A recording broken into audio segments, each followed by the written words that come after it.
Is it too good to be true?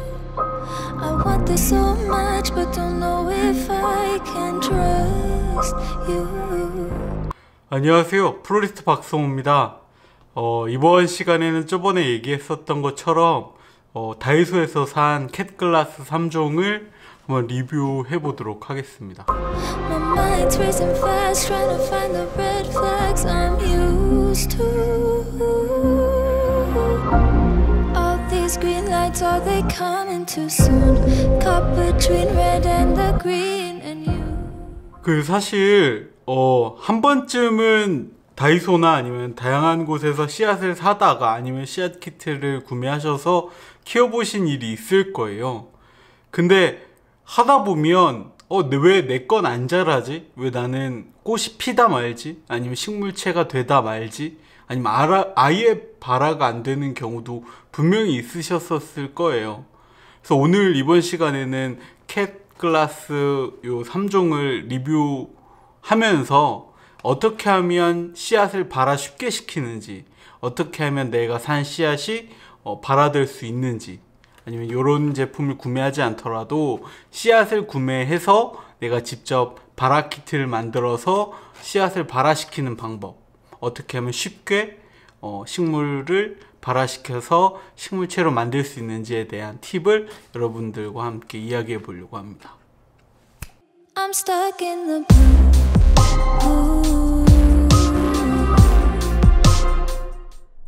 다이소에서 구매한 캣글라스 3종입니다.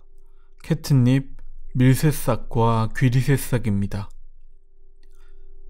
작은 플라스틱 1개와 큰 플라스틱 1개, 배합토 1개, 부직포, 씨앗으로 구성되어 있습니다. 우리가 흔히 구입하는 씨앗 세트는 보통 배양 키트의 원리를 갖고 있습니다. 인공적 토양의 구조를 만들어서 습도를 유지하고 개체를 보호해 발화가 쉽도록 만들어진 인공 생육 환경으로 일정한 몇 채까지 성장시킨 뒤 옮겨주도록 만들어져 있습니다. 토양의 구조나 토양 환경 구성에 관한 이야기는 전편에서 다루었습니다. 위 카드나 당신이 모르는 가드닝 이야기 토양편을 참고해 주시면 감사하겠습니다. 그렇다면 배양 키트를 이용해서 씨앗의 발화 환경을 만들기 전에 발화의 요건에 대해서 한번 살펴보겠습니다. 씨앗의 발화 요건은 크게 세 가지로 볼 수 있는데, 온도, 습도, 통기성입니다. 크게 온도와 습도가 중요한데, 씨앗이 휴면하고 있다, 적정한 온도가 되면 휴면 타파를 하게 되는데, 온도가 굉장히 중요한 역할을 하며 씨앗이 생장하는 에너지를 얻고 휴면을 타파하는데 습도 또한 중요한 역할을 하게 됩니다. 통기성은 습도와 크게 연관되어 있는데, 땅이 질거나 통기가 잘 이루어지지 않을 경우 습해져 씨앗이 썩기 쉬워 수분량과 통기성을 적절히 조절해 맞춰 주어야 합니다. 저온에서 발화하는 식물과 고온에서 발화하는 식물은 다르며, 온대성 식물의 경우 12도씨에서 25도씨에 발화가 시작되며, 열대성 식물의 경우 25도씨에서 30도씨에 생장이 시작됩니다. 특히 우리가 발화시켜 볼 캣글라스의 발화 기간은 약 6일에서 7일 정도 걸리며, 성체까지 자라는 시간은 약 60일 이내로 예상됩니다. 씨앗을 발화시키는 방법은 이 밖에도 많이 있는데, 간접 파종의 종류로서는 코인형, 배양키트형, 배양액형, 모종 트레이, 시드밤 등이 있습니다. 코인형은 동그란 형태의 토양을 압축한 것으로 물에 불리면 길쭉한 타원형 형태로 변하게 되는데, 그 속에 씨앗을 넣고 발화시키는 형태입니다. 배양키트형은 앞서 이야기했던 것처럼 인공적 토양의 구조를 만들어 습도를 유지하고 개체를 보호하기 위한 키트입니다. 배양액형은 식물의 발화에 필요한 유기, 무기 영양질을 액체화시킨 형태로 보통은 반고체로 이루어져 있습니다. 모종 트레이는 우리가 흔히 볼 수 있는 트레이로 각각 홀에 종자를 넣어 배양하는 형태를 가지고 있습니다. 시드밤은 인공의 토양 환경을 조성하는 형태로 게릴라 가드닝에 많이 쓰이게 되는데, 흙과 찰흙, 씨앗을 섞어 동그랗게 말린 형태를 이야기합니다.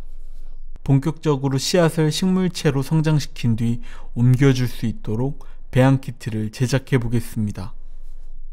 먼저 우리가 구입한 다이소 캣글라스 3종은 큰 플라스틱 통과 부직포를 끼울 수 있는 작은 플라스틱으로 나눠져 있습니다. 먼저 작은 플라스틱 통에 부직포를 끼운 뒤 배합토를 넣어주고 물을 부어주면 끝이 나게 됩니다. 큰 통에 담긴 물이 부직포를 통해 작은 통으로 이동해 토양의 수분을 공급해주는 역할을 하게 됩니다. 여기서 가장 중요한 것은 미리 씨앗을 넣고 물을 붓거나 물을 담그면 안 됩니다. 물이 이동하는 과정에서 씨앗이 유실될 수 있기 때문에 꼭 토양을 충분히 적신 후에 씨앗을 넣어 주어야 합니다. 흙에 수분이 충분히 적셔지면 볼펜이나 손가락으로 구멍을 내 한 구멍당 씨앗을 3개씩 넣어줍니다. 물론 많이 넣어주셔도 됩니다. 씨앗의 경우 발화 생장에 도움이 되는 약품이 발라져 있는 경우도 있고 구분 지을 수 있도록 도료가 첨가되어 있기도 합니다. 또 씨앗에는 유통기한이 존재하며 씨앗이 생겨난 후 2년이 지나면 씨앗의 발화 능력을 대부분 잃게 된다고 알려져 있습니다. 물론 2010년도에 700년 전 연꽃의 연밥이 발견돼 싹이 터서 아라연이라는 품종이 붙은 연꽃도 존재하게 되었습니다. 기존에 판매하던 씨앗 키트 중에 내가 원하는 식물을 찾지 못했다면 혹은 판매하지 않는다면 직접 씨앗을 구매한 뒤 씨앗 키트를 만들어 볼 수도 있습니다. 전부 다이소나 근처 꽃집에서 구매할 수 있는 재료로 커피컵, 배양토, 씨앗을 준비하시면 됩니다. 커피를 마시고 컵을 씻어 말린 뒤 컵 밑을 가위로 잘라줍니다. 그 후 통기성을 확보해줄 배스층으로 마사토를 깔아주시고 그 위에 흙을 부어줍니다. 그 뒤 물을 적셔주시고 새끼손가락 1마디 정도의 구멍을 내 씨앗을 조금씩 넣어줍니다.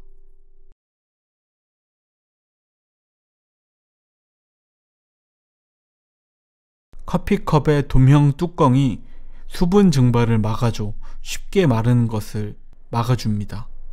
씨앗이 발화되지 않는 경우는 보통 너무 습해 썩거나 토양의 수분이 충분치 않아 생장 능력을 멈추는 것이 대부분입니다. 휴면이 타파된 씨앗은 매우 약해져 있기 때문에 잘 썩고 잘 말라 죽게 됩니다. 이게 우리가 씨앗을 발화시키기가 어려웠던 이유 중에 하나입니다.